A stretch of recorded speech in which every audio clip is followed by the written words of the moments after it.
I left the city, I've been browsing, treading water that they drowning. My head on a swivel, yeah. It's only really my surroundings.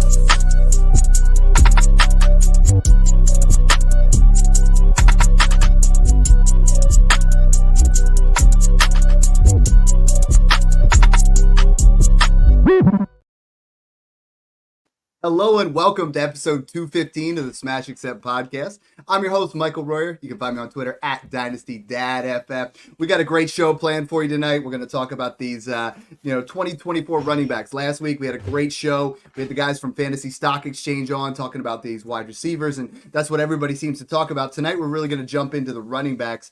And, I said the word running backs. You guys know Snoog and I are on here all the time. I said running backs. And Rookie Fever John just popped up. He's like, yo, I love running backs. I love rookies. Let's talk. How you doing, brother? Oh, yeah, it's good to be back. Like, we got a little reunion here tonight. It feels like one of those Adam Sandler movies, like the grown-ups we're kind of walking up slow-mo, like we're about to do our thing again. It's going to be good. Snoog, last week's show was awesome. I know we're going to talk about some running backs who you have as your RB1. We all have someone different. This class is going to be fun, and I'm excited to just chop it up with our guests. And this is the point of the show where I say, hey, you can't take my thunder on who the guest is yet. Don't worry, I got a good one. It's the best time of the year, right? I experienced Christmas morning 4 times. Christmas itself, the NFL draft, week 1 here in Scott Hansen's voice, and today. Tomorrow's the combine, so I'm excited. You can't get a better week than this. Hey, it's always Christmas for me. We have one of my favorite guests. This is the 3rd time he's been on the show. Just the only people that have been on as many times as him and Matt Waldman. It's the FF Educator himself, the one, the only Matt Hicks. How you doing tonight, brother? Oh, feels good to be back. I feel like this is a staple of draft season, having our discussion together. So I'm excited for it. And, we were talking about with the running backs, man, they're not getting a lot of love in the class, but to win your rookie draft is to find the value. And I think there's going to be a lot of value in the mid round. So this is an important position to get right. And I'm happy to have the discussion with you all tonight. Yeah, I think the exciting thing is like every year we try to talk about it. I mean, last year we had Bijan, we had Gibbs, H.A. even late in the first. And this year, you're looking at mock drafts, Matt, and I don't see anyone having running backs inside that top 12 most of the time. And that's something where, I know Snoog and I have been talking about a lot about second rounders this year, and I think we talked about it last year how deep it was, and then you were getting guys like Laporta, like Rashee Rice, and this year, once these running backs start getting landing spots, I mean, the second round just keeps getting more and more valuable as these running backs are going to get some landing spots, and as people are going to really dig in like you have already. Yeah, absolutely. Yeah, that was one where it's like, all right, Dad, yeah, we already know that. So, Matt, first what I want to talk to you real quick. Yeah. What I want to talk about real quick is, how does this class compare to 2023? What do we have, as far as how deep it is? How many guys do you see, potentially becoming in being starters? How many guys do you see in role players? And how many of them are going to kind of fall by the wayside because sometimes that happens as well? Yeah. So when you're looking at this class, we need to establish it right off the bat, right? We're not talking about a Bijan Robinson. We're not talking about a Jahmyr Gibbs. There's not a running back in this class that's going to start off as a dynasty running back 1, right? Nobody's going to get drafted into a top 12 dynasty value. That being said, I do like a healthy chunk of players in this class. 3 guys right now fall into my weekly starter tier in my projections, which is, in that running back 12 to 24 type territory. And then if you're going from running back 4 to 13 in my rankings, it is airtight, so I think we're going to leave the draft with, at least 3 or 4 of these guys that are going to contribute in that running back 24 to 36 range. I mean, I think we need to be realistic about the fantasy football running back landscape right now. It's bare, right? And so there's opportunity for these guys to make a difference. And in such a stacked wide receiver class, you're going to get some of these impact running backs in the late 2nd round, in the early 3rd round of your rookie drafts. So no, maybe there's not the Bijan or Gibbs, but that doesn't mean there's not going to be players that are starting in your lineups, come October when you're already decimated, right? And you need to fill those flex spots. You're right, and we are in need of running backs. I mean, the class from 2017, they're all getting older. We start to look at those running backs, and John, I know, guys that have been staples on our rosters, the Derrick Henrys, Right. the Joe Right. Mixons, the Alvin Kamaras, and the value on those in startups right now is phenomenal. But we have to be like, start being realistic. It's starting to get towards the end here, and I know, this class, Mhm. you've been jumping in here a lot. Talk to me a little bit about what you've seen so far, kind of similar to what Matt said about this running back class. Yeah, I think that Matt is right on that. We're getting to a point where just in general, the running back landscape is a lot of values. It's just not sexy anymore. Running backs don't matter. All this narrative that's out there. So, hey, we're here to scoop up value. We teach that all the time, and you can definitely build both contending rosters and even a rebuilding roster around these running back assets at the right price. And I think what you're going to hear by the end of the show is that there's a number of guys you should be looking at that you're going to be able to scoop up in the second round of rookie drafts that could end up being starters in your lineup, whether it's a build or you're contending, right? What we've actually seen is, and you look at some of probably my best rosters, it is full of young running backs on rookie contracts that are getting a ton of work in the NFL. Mm-hmm. And there's a lot of these running back profiles that we'll break down with Matt that I think actually fit pretty well in the modern NFL and what they're looking for. And like you said, Matt, really important. There's going to be a ton of big time opportunities in the NFL opening up. Some of it will fill in free agency, but we can just guarantee you some big time running back spots in the NFL rosters will get filled through this draft as well. All right. There's so many guys I want to talk to, and I know we have a short amount of time. Let's jump right into it, Matt. I mean, who is your RB1 in this class? We talked about Bijan, and last year, no one had anybody else. That's completely consensus. And next year is going to be a little bit different. But this class here, I seem to see a lot of different names. You have someone different than Snoog, John, and I have. Tell me a little bit about your RB1 of the class and what we should be looking for. Yeah, I think at this point in the process, there are a lot of different options for who the running back one is. But actually, my running back one, it's far and away. He's in a tier of his own, and that's Braylon Allen for me. I understand, it seems like we're knocking Braylon Allen because of his speed, and that really seems to be the end of the discussion. But we've seen over and over again that there's more than one way to win at the running back position in the NFL. And so then if you're looking at Braylon Allen's profile and you put just that top end speed away, you're looking at somebody who's 6'2", 238, a cut up 238. All right. Like there is not empty weight on this man. He's powerful. He wins at the goal line. He wins in short yardage situations. He's got great lower body strength. He's got excellent contact balance. I mean, he throws Big Ten defenders off of him. He trucks linebackers and keeps going downfield. But most importantly, one of the biggest, the most heavily weighted trait when I'm looking at running backs in my evaluation process, it's the vision. And Braylon Allen sees the field well. He's a decisive runner. He understands space. He sees space. He hits space. And yeah, it might take him a little bit to get to that second level of the field, but that vision helps him get there. And then he's got that second level burst and can make a play from there. So, Braylon Allen, I understand, when we get used to watching the Jahmyr Gibbs highlights, we expect a certain, type of speed on the field. But Braylon Allen produced 1,200 yards as a true freshman at Wisconsin, playing in the Big Ten at 17 years old. He put up 1,200 rushing yards as a true freshman. Came back his sophomore season, 1,200 rushing yards. He's going to be entering the NFL draft at 20 years old. So he's young. He produced early. He's got the size. He's got the vision. He's got the strength. And you used him, Wisconsin used him a little bit more as an extension of the passing game this past year. And he proved that he can catch the ball as well. So, other than top end speed, I really don't feel like there's any argument to leave Braylon Allen out of this. I do think that by the time we get to rookie draft season, he will have a first-round ADP. I think he's going to be the only running back with a first-round ADP, 110, 111, 112, and I'll be drafting him all day in that range.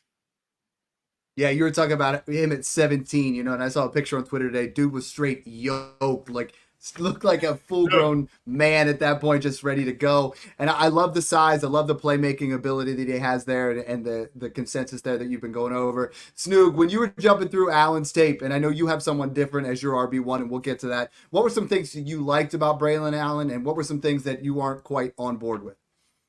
Yeah, so I honestly haven't even gotten to him yet. He's next in line for me, but he was a Debbie Darling for me. He's a guy that I've been watching closely since he was 17 years old, like Matt said.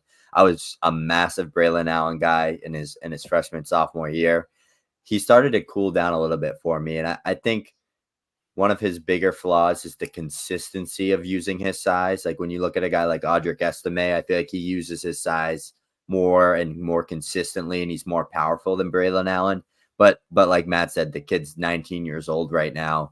He was the youngest player on the football field at all times. He's not even close to being as strong, as fast as he possibly can be. And this was without NFL trainers. So you get him in the right system. And I said it many times to friends of mine, and a good friend of mine, JC Dynasty, who's a guy that I talk closely with about the running back prospects. So shout out to him. I said, you get Braylon Allen in Baltimore and then Gus Edwards role, and he's going to score 12 to 15 touchdowns. So I think there is a role for him at the next level.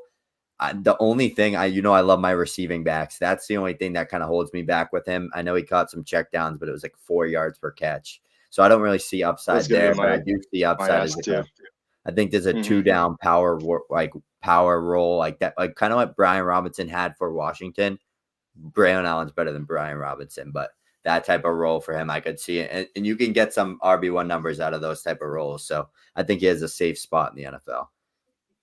John, I mean, I think you have to keep that scheme in mind, right? Like Wisconsin, and when you're evaluating Braylon Allen too, I encourage you, like when you flip on the tape, make sure you get some 2022 and some 2023 because they switched offensive schemes. They changed it, right? Wisconsin, for our listeners who don't know, has been that traditional, like run it up the middle, use that fullback, smash in between the tackles, and forever. And in 2023, this past season, they brought in, Luke Fickell, new head coach, brings in Phil Longo, who was the offensive coordinator at UNC in the Sam Howell and then early Drake May era when you're thinking of that air raid offense.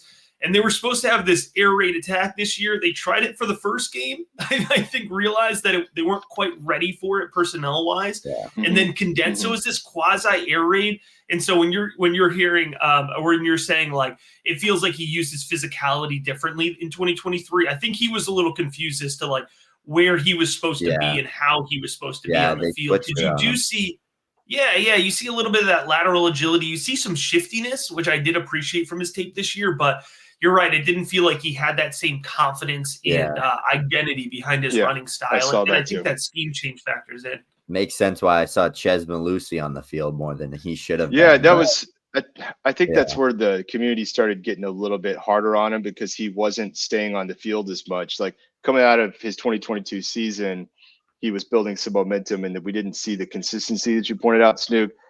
I was going to ask you, Matt. I mean, I did see what you're talking about. He's capable. He's with the hands and able to catch some of those out of the backfield. But there's times where I was watching him and he was kind of slow to get his head around and he wasn't quite ready. And his route running isn't quite as there. So I had started concluding this guy looks like a first down, second down grinder. Yeah. But what did you see? Do you think that he could actually fit the mold of like an every down kind of guy in the NFL? What's your view on that? Yeah, well, I think, one of the rookie big board mantras is you don't knock a guy for something they're not asked to do, right? And one of the biggest ways that shows up is at the running back position and pass catching. You mentioned that Malusi was rotating onto the field, and they were using him more in that passing role. One of the things that I have found really helpful about my rookie process is that I do full projections for the 2024 season, like every player. And then as they get drafted, I plug them into my projections, and that heavily factors into my rankings. And the reason I lead with that is because I found it so helpful when I plug in my projections and look at the running back landscape. If you even give a running back 30 targets as a rookie, and if he's getting 200 carries on the ground, that's more than enough to be a running back one. So like would I love for Braylon Allen as my running back one to have a shot for 60, 75 targets as a rookie? Yeah, absolutely. I don't think it's realistic, but I think if you give him 30 targets, he can catch 25 of those and 25 receptions plus 200 on the ground. If he's effective in the red zone, like I expect him to be, you give him 7, even 8 rushing touchdowns as a rookie. Like that's a formula for success. So I think you have to calculate it differently and how you might get it there. But that's one thing I'm always trying to think about is, how do we actually turn this into fantasy points? What are some comps for you on Braylon Allen? Like, what are your player comps? I'm not a big comps person. I don't like. I just feel like it's a little. It's a little misleading. But if you're thinking about stylistic play style, he leads with power, right? It's lower body strength. He's going to win at the goal line. So those are some of like the things that I would lead with in terms of his play style.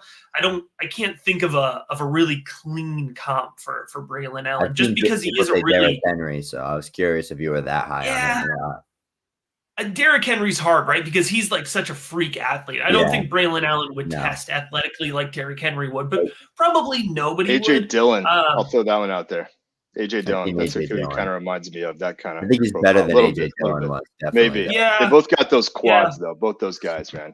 I think he'll be in the quad season conversation. You think about AJ Dillon at Boston College. He was kind of a plotter. And I know people are low on Braylon Allen's speed, like we've been talking about, but I think he's got a lot more lateral agility than he's given credit for. Like he'll make guys miss in tight space. He's shifty in that way. So I mean, Jonathan Taylor does come to mind, but that's probably just a week, because he was a Wisconsin running back too. Yeah. He's a 4-3 guy I think you too. can see in terms of like the way he gets physical. I think you could see some Marshawn Lynch to his game. So if you were to twist my arm on that, those are two guys who come up, but I do struggle with comps because I feel like they're more misleading than they are helpful for understanding value. I like that. We jumped right into it because we were so excited to talk about the running backs, but you started to allude. I want everybody to know where they can find your work because your work on running backs, and we've had you come in every single year and talk about your process and kind of line up where things are for the particular class. I mean, if you go back and listen to those episodes, they were straight money. Like we were taking notes. You were helping me win rookie drafts. You were helping our listeners do that. So tell everybody where they can find your work and a little bit about your process of how you go about scouting these running backs and coming to these conclusions, because there's so many people out there on Twitter. They're just posting things that they see off of YouTube highlights and things like that. And I know you're a grinder. You're a guy that's in there every single down trying to get everything out there so we can give educated information to our listeners. Yeah, absolutely. I mean, that's what I'm trying to do year round is help people win their rookie drafts, because when you win your rookie drafts, there's really not a better opportunity to just get value added over your league mates, right, at any point throughout the year. So that winning your rookie draft, it's so critical. And so what I do is I study these players year round. A lot of the guys that we're talking about today, I've been doing a full film study on since last June. I've been watching them play throughout their college career. Like Saturdays are my day during the college football season. And so what I do is I put all of these players through a full film review. Everybody gets at least 3 games, bigger names like Braylon Allen. I'm watching probably 7, 8, 10 games worth of these guys. And then I've built out over the years a specific formula for each position based on individual traits and how they weigh into a formula that I've been able to translate to specifically fantasy football success. So I'm looking at the NFL draft through a fantasy football lens. I'll then balance that out with what I mentioned earlier, my player projections. So I do 1 and 3 year projections for all NFL players, and rookies factor into that. We look at draft capital. Over the years, I've been able to really project draft capital well as we've kind of gotten to know NFL draft trends and, kind of get some inside information where I can. So all of this builds together into what I call a rookie big board rating. And then I put that all together in my rookie rankings. Every single player who's declared for the NFL draft is in my rookie rankings right now. And those rankings have the same, that rating number that I used to rank them. It's the same exact number that I'll use for my Devy and my Dynasty rankings. So you can go, if you're looking at the rookie big board, you can go and say, all right, right now, Braylon Allen is a 7.8. Who's the Dynasty equivalent for him? If I'm looking to trade for him or trade for the rookie pick, I think he's going for. So that's what we're doing on top of a super active Discord, draft consolation calls, rookie guide, a ton of awesome resources. It's all over at patreon.com/rookiebigboard. And if you enjoy this conversation that we're having today, like this is what I'm doing in the Rookie Big Board Discord every single day. It's so fun. So yeah, that's the Rookie Big Board. That's the work we're doing. It's 365 days. I appreciate you mentioned, some people just pop on, for just draft season and start firing off takes. It's well researched, formulated, thought out process here. I love it. That's why we have you on every single year. You and I have played in dynasty leagues together. We've been talking about this for years, and it's a tried and true method. You have Allen at a 7.8. Then I see you have, who Snoog's going to absolutely love this. Blake Corum at a 7.2 as your RB2 in the class. Snoog's been all over Twitter just blowing up, about Blake Corum as the RB1. So talk to me a little bit about Blake Corum. You have 3 guys that you say are starter level. He's another one. Talk to me about Corum. Yeah, I like Blake Corum plenty. 5'8", 213. I feel like he's a really well-rounded running back. Scheme versatile is an overused term, but I could see a lot of NFL teams having Blake Corum on their board, targeting him in that late day 2 range. So picks, 51 to 102 overall. I think he's very shifty. He's got great footwork. He makes guys miss with footwork. And he's not the fastest guy either, but he has subtle speed in the way that he carries himself around the field. He's quick enough to beat linebackers to the edge. I do think he's probably going to fit best in an outside zone running scheme. He's explosive. He really gets into and through his cuts well. He was in 2023 coming off of a knee injury that ended his 2022 season. And I think early on in the season, he didn't show a lot of explosiveness, but he built that back up, towards the end of the season. And he is physical, man. 213, but he seeks out contact. He engages in contact, and he has consistent success. Mm-hmm. Great lower body strength, finishes through the end of runs. He holds the Michigan record for touchdowns scored. I think he holds the NCAA single season scoring record after their playoff run this last year. But my favorite part of Blake Corum, my man can hit a cutback lane. He's got good vision. He sees the field well, and he's a confident runner. I think the thing for Corum, for me, which is holding him back a little bit, is he's somebody that I'm going to struggle to project in a high volume role. I could see 150 to 175 touches as a rookie. I think he's exactly what an NFL team wants in a committee back, which is most running backs at this point in time. So I think for him, it's going to be about where's the landing spot.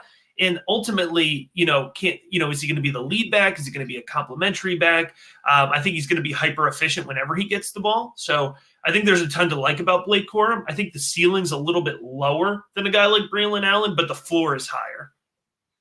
Nuke, talk to me a little bit about Corum, because you keep texting me. This is the guy. This is if someone's gonna. Matt said if it's going to be Allen. If someone goes in the first round, you believe that it's going to be not the first round of the NFL draft, but in our super flex drafts. If it's going to be Corum, why is it? Yeah, I mean, Matt nailed it on the head there. I'll save us some time. When I look at Blake Corum, the issue with him with a lot of people is he has elite traits that not everybody can see, right? The vision, the footwork, the elusiveness, how he maneuvers tight spaces. He's reminiscent to Doug Martin, and I think that's a guy that had 2 1,400+ yard rushing seasons. He was 5'9". He was a 5th-year prospect. First-round pick. Blake Corum's not going to be a first-round pick in today's landscape, but I literally watched a video of Blake Corum bench like 480 pounds for 3 reps. Like, this guy's an absolute gym rat. People say he's undersized, but he's an absolute monster in the weight room. He's probably going to be 215.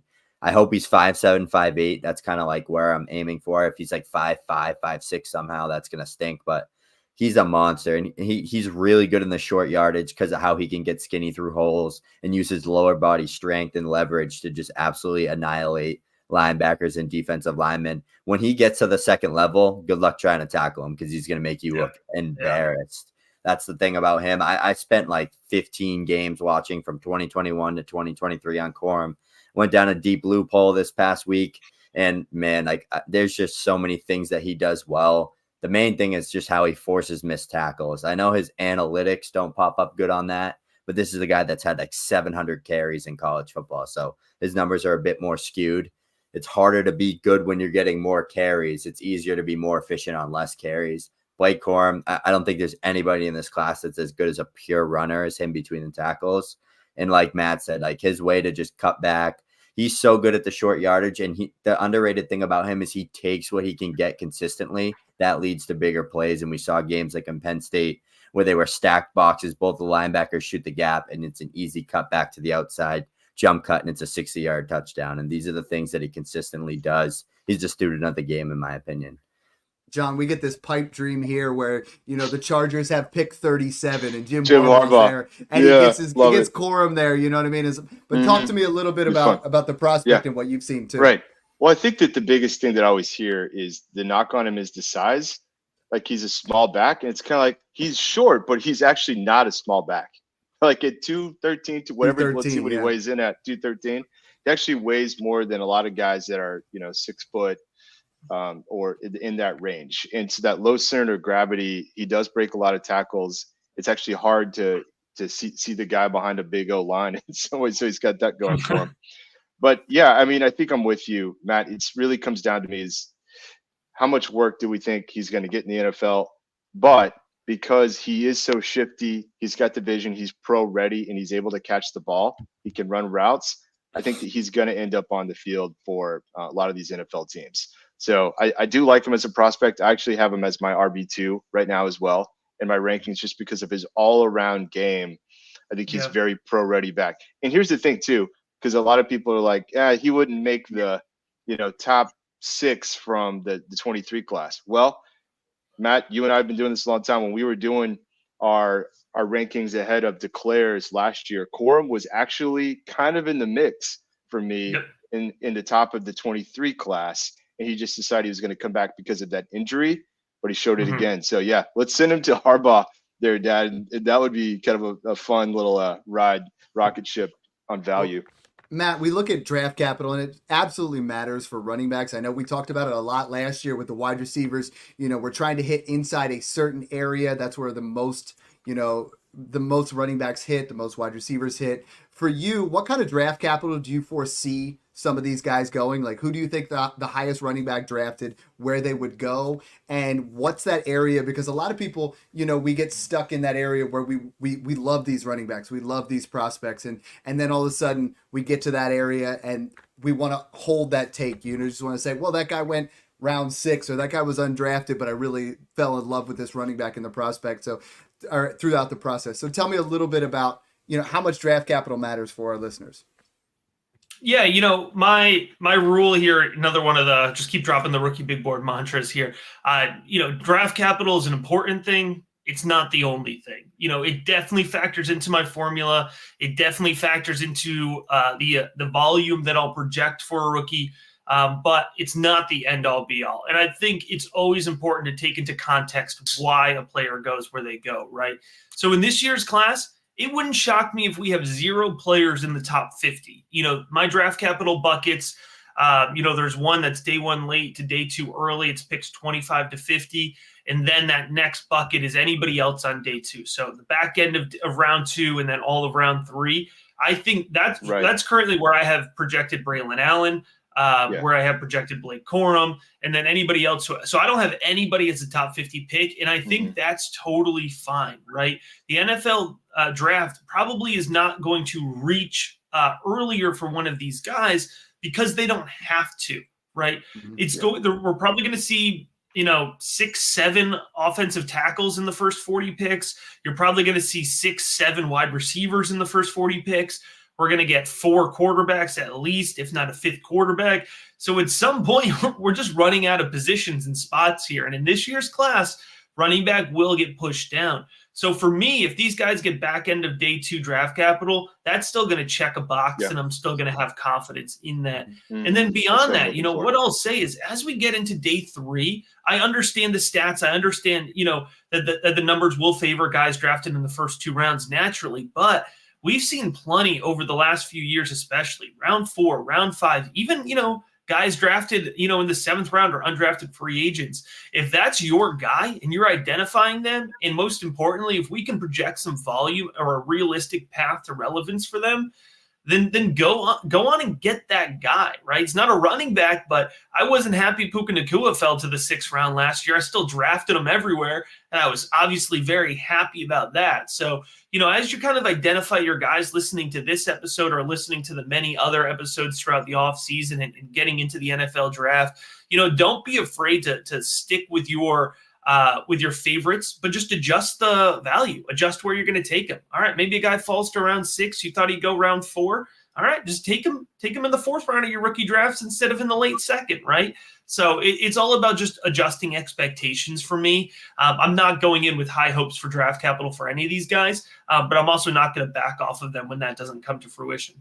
Great analysis. I like how you covered that. John, we've heard Matt's RB1. We've heard Snoog's RB1. My RB1's the same as yours. Let's sell them. Go ahead. Yeah. All right. Well, for me, it is Jonathan Brooks, and I would love to hear what Matt thinks about him.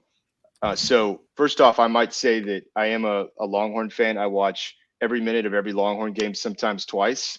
So I've got very extensive, and I really check my biases on this type of stuff. But what was interesting is Brooks came into the season and he wasn't even the starter, but he actually quickly became the starter because of his overall skills, and he's pushing down like other 5-star running back talent on the Texas roster. And then he turned into, basically he was on his way to win the Doak Walker Award in 2023, but then the injury. I will just say, look, when I look at their all-around game, I think Jonathan Brooks is the most complete package in this class. He is silky smooth. It's almost like the game is at a slower speed for him. He's got the vision. He's looking ahead. He's got a really nice one-cut capability, always making guys miss. He's got the size. He is 6 foot. I think right now they're looking at 207 range. And he just got it done. Just a producer. And I also think you can keep him in the game all 3 downs. The guy is a very smooth pass catcher. Texas used him on a lot of different schemes that Sark drew up and got him the ball. It wasn't just screens. He was really fluid catching the ball, great soft hands. I also think that he gets it done in short yardage situations. He can get skinny and get in there. I think he could really put up a lot of points in the red zone in the NFL. And I guess it does help. I have been seeing some projections now, and Matt, I don't know what you're seeing, but a lot of scouts that I respect a lot have kind of been looking at him as earlier draft capital. That's the piece that I still need to see. I really need to see day 2, because that means that the medicals really check out. That's the one thing, Dad, that like everyone's like, well, the injury, John, what are you doing here with Jonathan Brooks as your guy? But I do think he comes back strong. I am just going to say this, though. It will take him some time to recover from the ACL. And if you think about the value of this pick, you will have to wait on it. So it depends on your roster construction. And when you think about it, when you roll around to 2025, when he's, let's hope, fully healthy by then, well, you had a lot of other 2025 rookies coming on. So he's really going to have to hit the scene and produce in the NFL when he is healthy. So that's my concern with Brooks. But overall, I really have to say I love his all-around game, and I think that he's definitely going to do some damage in the NFL. Yeah, I mean, the news just came out that Jonathan Brooks is expected to be ready by camp from the tour that came out yesterday. It sounds like he's going to be ready there. So, I mean, Matt, I know you have him a little bit lower, but you also said 4 through 9 for you is just very fluid, going to be in that process. What are some things you like about Brooks, and are you worried about that ACL injury? Because John's right. I mean, the 22, he looked fantastic pre-injury. That is in the back of a lot of people's minds right now. Yeah, I mean, I think when you're looking at Jonathan Brooks, you're evaluating him as a fantasy prospect. The big word is upside, right? There's a lot of upside. There's a lot of ceiling when it comes to Jonathan Brooks. And so, I understand why folks have Jonathan Brooks in their top 3 running backs in a class where there's a lot of uncertainty. I think it's logical strategy to lean towards the upside. So when I'm watching Brooks's game, I see somebody, he's got good pop off the line of scrimmage. He flips a really nice second gear when working into that part of the field. He has the ability to turn upfield with really decisive pop. So I'm describing a really explosive runner, right? I like his vision specifically between the tackles. He's got clean cuts. I like that lateral movement ability. I think he works really well cutting in tight space. And he's going to consistently make defenders miss with that lateral agility. Now, I don't see somebody who overpowers defenders, but he does have good contact balance, and I think that will translate well to the NFL. And he's always willing to kind of scrap forward to the end. I like that he's reliable when he does stay in pass protection. He picks up on blitzing assignments well. He's got a nice anchor. And he's got steady hands. You could see some examples of him snagging off-target passes at times. So there's a lot to like about Jonathan Brooks. So when it was coming to me, and remember, every prospect, I'm always making sure to put it through the fantasy analysis, right? And so the big question mark for me is not just the injury. It's not just the fact he's going to be coming off an ACL. It's the fact that my two highest rated traits for him were his explosiveness and his lateral agility, right? Those are probably the two things you're worried about the most of a player coming off of an ACL injury. So even if he is ready to be back on the field for camp, is he going to be really ready to be back on the field? Is he going to have confidence in that knee right off the bat? And you mentioned it, John. One of the things I think that makes him so successful is that the game looked slow to him at the college level. If he doesn't have that confidence and he's translating to the speed at the NFL level, I just think we need to be realistic and not expect him to produce right away, as you said. So, John, I think you really nailed on the fantasy side of it for me when you said you can't expect to draft him, with year one production, which sounds really good. Like, yeah, that's fine. I'll put him on the bench. I'll stash him.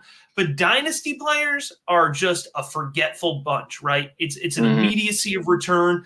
And as soon as he doesn't play, you're not going to be able to trade him. He's going to be stuck on your bench. You're never going to get that value back unless he hits. And maybe he does come out in 2025 and absolutely hits, but, you got to wait. You got to take up that roster spot. And so for me, it's never a question of I won't draft a guy. It's when I want to draft a guy. I would take Jonathan Brooks late second, early third round. I don't think he's going to be on the board, because for good reason, John, there's going to be somebody who loves him in every draft. And I think he's going to go off the board, early to mid second. I just don't see myself having much exposure, but I like him. I like his tape. I know we talked last year when you were on the show, when you're rebuilding, this was the class to get quarterbacks and wide receivers, and if you got your wide receivers this year, next year is the year for running backs. And I want to talk about, some of the guys coming out, not talk a lot about them, but how they compare to this year. I mean, you look at, Quinshon Judkins, and you got Travion Henderson, Nick Singleton, Trevor Etienne, Ollie Gordon, Raheem Sanders, Damian Martinez. There's so many guys. You have Braylon Allen as your RB1. Where does he compare to next year? Because I know we've had you on year after year. We try to look at, where did Breece Hall compare to the next year's running backs, and where do these guys compare? And I think it's good for our listeners because for me, especially, I'm big on teaching the rebuild process. And, if you guys are, creating that positional void at running back, next year you're going to have some absolute studs. So talk to me a little bit about these guys, how they compare. They're closer to the Bijan Gibbs than they are in anything in this class. So I know that was kind of a little bit open-ended, but where does this class project, and how close are these guys to what we talked about with Gibbs and Bijan? Yeah, absolutely. So, if you're looking at the 2025 class, I think there's a realistic possibility that at least 3, if not 4 running backs will have a higher rookie big board rating in my rankings than Braylon Allen does right now. So you're looking at Quinshon Judkins, running back out of Ohio State, 5'11", 200, just transferred from Ole Miss, super productive, fast, explosive, great downfield acceleration, good lateral agility to him. Travion Henderson, I would put above him, also a running back at Ohio State, 5'10", 210, good physical runner, good vision, has struggled with consistent production, which is why he's not a member of this running back class like many of us expected him to. But I think we're going to see him rotating with Quinshon Judkins next year, and he's going to look hyper efficient. He's going to blow out some PFF stats. Like, he's going to have some ridiculous efficiency stats. Yeah, and he's going to just, he's going to be he's going to get that full enamor back that he did when he put up, I think it was over 1,300 yards as a true freshman at Ohio State, 10 touchdowns, something special crazy like freshman season. Yeah. And so he struggled with injury since then, but I think with a healthy and a rotation, we're going to be super excited about him. Nick Singleton out of Penn State, 6'0", 210. He hasn't had the stats, but if you piece together the best of all of his film, you have a really high-level running back, 5-star recruit. So Penn State switched over OCs again this year. Hopefully they finally unlock it, because they haven't really been able to unlock a lot of their 5-star guys. And then, the name that I'll quickly talk about is Devin Neal out of Kansas. Man, I wanted Devin Neal to come out in this year's class. I think he does Yeah. everything. He probably Me would have too. been my RB1 in this Me year's too. class. Agreed. Yeah. Vision, power, speed, quickness, pass catching. I understand they dynamic. gave him the NIL bag, and he's been super successful, kind of rebuilding that Kansas program. But Devin, I wish you had come out this year. And then, there's probably 3 or 4 more guys that could, rise up in terms of like Trevor Etienne out of Georgia is a really, transferred from Florida. I think he's going to really shine in that Georgia attack. I haven't totally forgotten about Donovan Edwards, who is super athletic. A guy like Branson Robinson. You mentioned Ali Gordon. So there's Dylan Sampson out of Tennessee, by the way, I would put on my short list of sleeper guys. So there's a lot of upside in next year's class. And I know you hear that every year from the draft analysts. Oh, but next year. Next year. But the running back position, I think. They do that every year. It's like we hype up next year's class, and then we get to this time. Everything in Dynasty is so cyclical. We get to February, March, and you're like, but what about next year? Let's take a look at it. And it's like this class still has its legitimate wide receivers, legitimate quarterbacks, arguably the best tight end we've seen, and a good running back class. So I mean, like we want to focus in on what we have here, and a lot of times, we can get a Braylon Allen, a Blake Corum, and they get a starting job, and now they're worth more than that going into next year. The third guy that you have listed as, weekly starter, and this one I don't see a lot of, and I really want to hear what you have to say about Cody Schrader. Yeah, here's my guy. This is one of the guys I think I'm probably higher on than anybody at this point in time. Cody Schrader out of Mizzou. I'm a big fan of Cody Schrader. So, his background, 0 D1 offers coming out of high school, plays Division II, absolutely shreds it up, goes directly from Division II, walks on at Missouri. So no scholarship, has the confidence to go to Missouri, walks on, and has won the starting job within a matter, I think it was like 6 weeks into the 2022 season, and then is just super productive right off the bat for Mizzou. Comes back in 2023, leads the SEC in rushing, which is a big production was crazy. Yeah, but think about if for folks who don't watch college football, Missouri is not the offensive line that you want to be running behind to try to be the SEC rushing leader, right? So super productive. And then I flipped on the tape, excited about what I had seen about his production, and I was just all in. He has great burst off the line of scrimmage. He's a decisive runner. He hits the hole hard. This man is the definition of see space, hit space. Like he's patient. He understands where space is, but once it's there, it is there. He's decisive. He hits it hard, and he can shoot. He can hit the gap and shoot to the second level of the field. He makes himself small. It's hard to qualify. I encourage you just to go and watch some Cody Schrader tape, because he hits these gaps that you think he has no business hitting, and he just shoots out on the other side of it with ridiculous momentum. He has quick feet. He can shake defenders in tight space. I like his ability to consistently hit cutback lanes. You're going to hear some trends in terms of what I like from my running backs. Vision's a big thing, and being able to find cutback lanes, especially behind a less than dominant offensive line, is really exciting for me. He turns upfield well. He's got good downfield acceleration. And here's a big one when we were talking about Braylon Allen. Cody Schrader, legitimate pass-catching threat.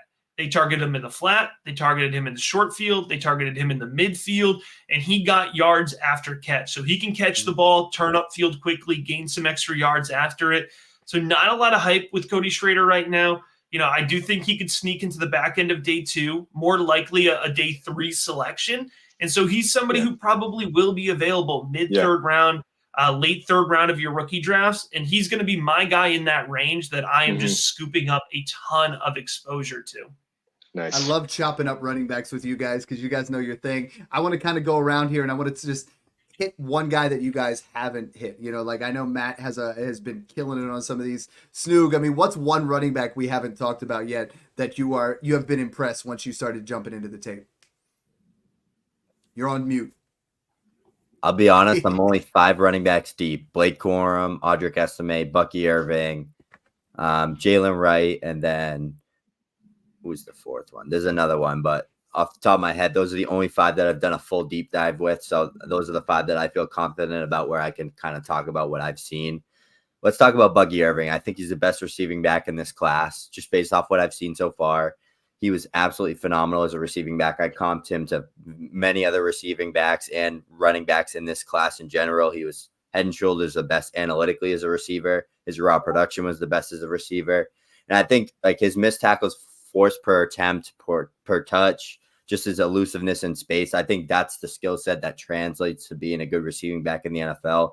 I think he has an easy receiving down / scat back role at the NFL level where he's getting 10 to 15 touches per game. He's not on Devin Achane's level at all, but some type of role like that would be fun for him, maybe in Kansas City in the Jerick McKinnon role. I think he's a guy, too, that was far better between the tackles and had a lot more power than I thought he would. I know he had 2 back-to-back 90-plus PFF rushing grades. He was really good at making defenders miss between the tackles. And there was a play against Utah where he just dragged a linebacker for like 8 yards. And I'm like, all right, like, Bucky, I wasn't familiar with your game. I didn't know you could do this. Smaller guy, 5'9", probably like 190, 195, but the quickness, the short area abilities, the yards after catch, like that's the stuff NFL teams are kind of looking for nowadays. So he's a guy that he's going to probably be in my top 4 just because I think there's not many receiving backs in this class. And one thing I want to highlight about this class is there's so many different strengths. Like there's a lot of guys that are really good in short yardage, power backs, good at the goal line. And then there's like a lot of guys that are kind of like scat backs, good in the receiving game. And then there's like your guys like Marshawn Lloyd, who's just an absolute monster at making defenders miss, breaking tackles, making big plays after the catch. So there's a lot of exciting talents in this class. There's not elite talents, but I think this running back class is better than what everyone's given it. I think there's like 8 to 9 guys that can play football and that will be starting caliber or have a role at the next level. Love it. John, who's somebody, I mean, you've been down, we're another running back that you're just excited about because this is the position that we love. These are the guys that we're really trying to push. Yeah, and I have been looking into this class for quite a while now, but there's a guy that I don't really think anyone's talking about. So I think for those listening on the pod, kind of like a Cody Schrader sleeper type. And I do have another question I got to ask Matt about a player, but Dylan Johnson out of Washington. This is interesting because I'm watching Penix. I'm watching our boy, the whole wide receiver class. They're all NFL talents, right? But I think that everyone's just kind of sleeping on the running back in that offense, Dylan Johnson. He's really fun to watch, and he's an absolute grinder. He's got the size that you kind of look for. Again, kind of that 6 foot 218, 220 downhill runner, just kind of nasty, just real tough guy. I know that we're also kind of wanting to see how his medicals check out, but man, I was really impressed with his overall capabilities with the ball in his hands, the ability to catch the ball in that offense. Real versatile type of running back that I think the NFL could use, and just no one's talking about it. And I'm guilty of it too. Just because of all the stars on that Washington offense. So yeah, that was one that I would throw out there that I'm just, the more I watch of him and really concentrate on him on the film, the more that I've really been impressed with him. So yeah, it's not all about Odunze, McMillan, and Polk and these guys. Take a look at Dylan Johnson on that offense, and we'll have to see what the NFL thinks of him. But again, you might be able to get this guy in the 3rd round. I've seen some mocks already. He's available in the 4th. So I did want to come back to you because, Matt, I know having spent a number of pods, some time with you, you're a Tennessee guy. So I did want to get your take on Jalen Wright out of Tennessee, the running back. I think some analysts have seen a really high on him, but you would probably know him better than most. So what's your take on him? Class right there. Yeah, he really is impressive in many ways. Yeah, I think he has 4.3 speed, honestly. Yeah. So I'll just quickly touch on both. I appreciate both of the guys that you just mentioned because they win in totally different ways, right? Like Bucky Irving, very quick, very elusive. I think he's got really nice PPR upside. Dylan Johnson, I mean, he just barrels guys. Yeah, I mean, he is fun to watch. He is physically forward. I could see him as somebody who's just really exciting for 4 years, but just wrecks his body in the NFL. You know what I mean? Like never gets to that second contract. Johnson a little bit.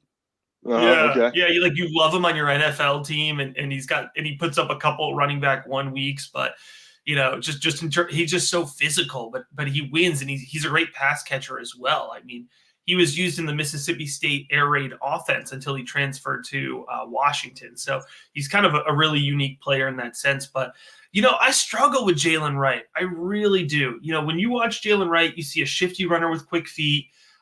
He works well in between the tackles. I think he anticipates space into the second level of the field well. And he's got a little shake. He's got a little contact balance. And I know, there's a lot of discussion around his speed and what he's going to run at. I've watched every single game he's played as a Tennessee fan. Yeah. And, I struggle with the amount of hype he's getting because he's never looked like the best running back on the field for me. His speed struggles to show up on game tape. He doesn't look very quick. There's a difference between being fast and quick.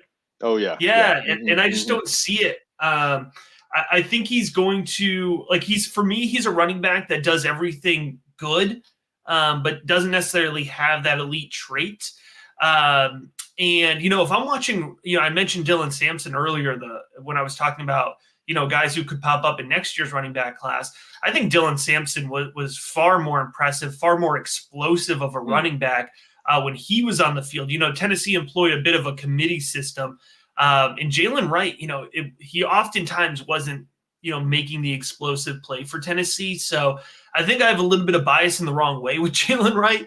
I just have a hard time getting excited about him. But I do think he's somebody who's going to go to Indianapolis. Like you said, he does have, that kind of track speed and running in a straight line for the 40. I think people are going to get really excited about him.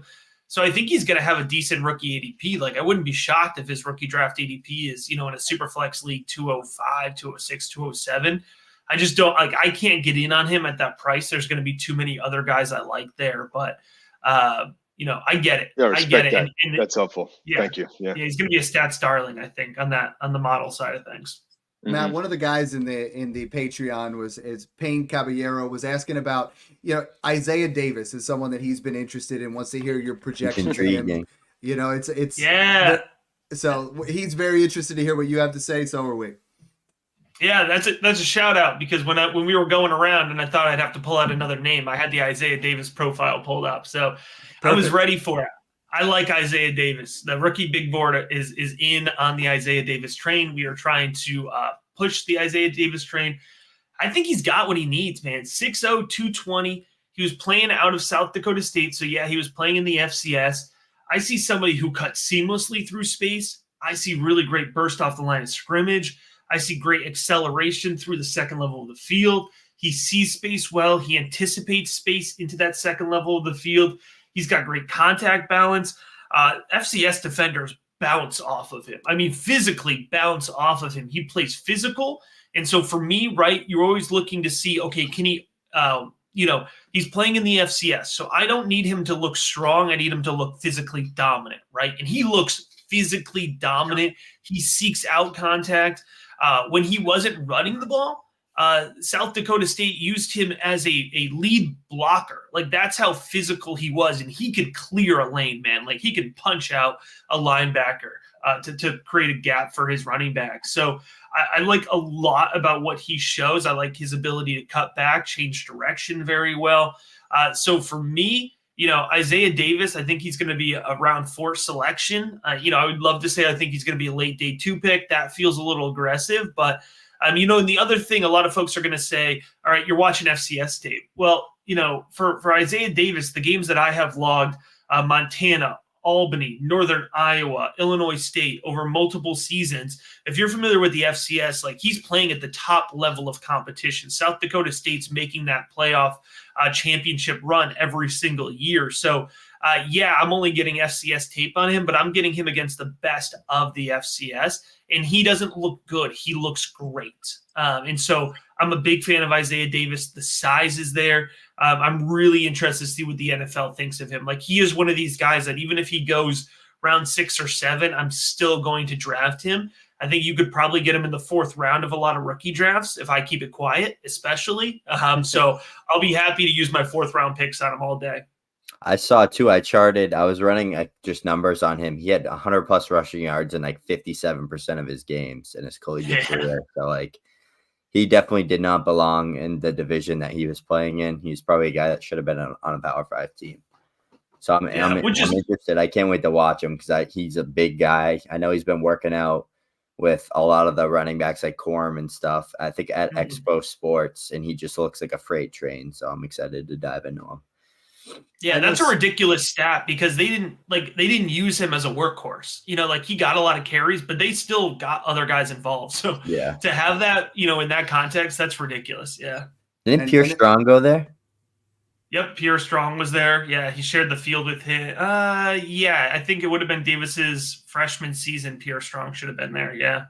So we got another Patreon question from Meg Paulson, huge Notre Dame fan. She said, and I know Snoog already alluded to it, but Audric Estime, what do you see his role in the NFL as? Is he a guy that could be a little bit more than just a first and second down kind of guy? What do you see from him? Yeah, I like Audric Estime. I see somebody who really powers through defenses with really good lower body strength, good contact balance. He's patient. He's willing to take on those linebackers in the A and B gap. He doesn't go down easily. You could see a lot of the times guys trying to arm tackle him.